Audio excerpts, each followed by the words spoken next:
अस्सलाम वालेकुम फ्रेंड्स, इस वक्त हम मौजूद हैं LERP के सेक्टर नंबर 51 के सामने आपको रेड कलर की बिल्डिंग बनी हुई नजर आ रही होगी। ये TCF स्कूल है, the citizen foundation private NGO का स्कूल है। इस तरह की 6-7 ब्रांचेस इस पूरे प्रोजेक्ट में आपको बनी हुई नजर आ जाएंगी। सामने इसके अलावा आपको जो अंडर कंस्ट्रक्शन बिल्डिंग नजर आ रही है जामा मस्जिद उस्मानी गनी है, जो कि सेक्टर नंबर 51 में बनी हुई है। इस वक्त मैं 100 फीट का जो डिवाइडिंग रोड सेक्टर 51 के सामने सेक्टर 53 जो कि ये बाउंड्रीज बनी हुई है,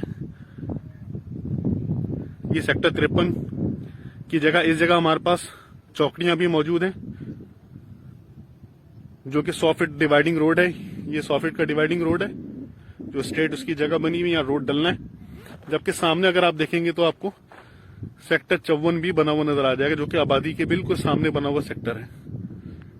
इस सामने जो आपको आबादी नजर आ रही है सेक्टर नंबर 51 की आबादी है, और उसके पीछे जो आबादी है वो सेक्टर नंबर 50 की आबादी है।